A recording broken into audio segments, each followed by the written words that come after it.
Okay, so let's look at something else here.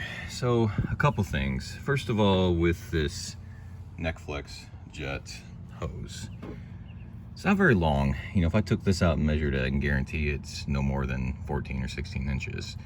So occasionally people expect it to be a little longer, but it from the factory, it is not very long. Usually 14 to 16 inches. Okay, so another thing is we kind of look at these tracks right here.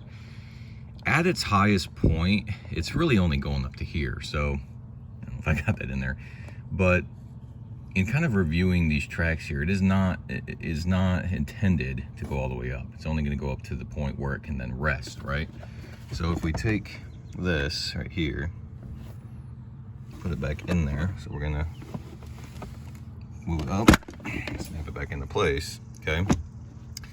So see, this is the highest point at which you can go up, and we still have a little bit of slack in that hose. And then it can go down from that point. So let's go ahead and take this off again if we can get it to that point. Okay, so we got that side up.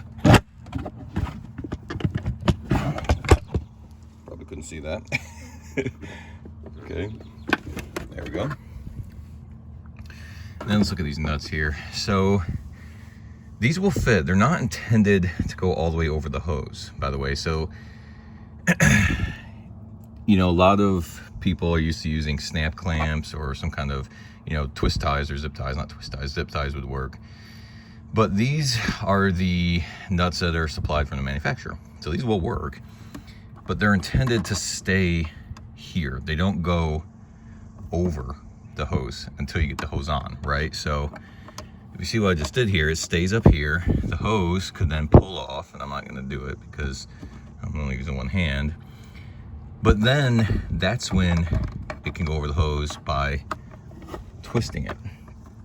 So at this point, there we go. There we go. We twist it on. And it's tight, see? Doesn't go fully over it. So these are factory installed. They will work. The snap clamps are not required. Again, they just want to put the hose on, the nut on here first, put the hose on, and then come down with the nut.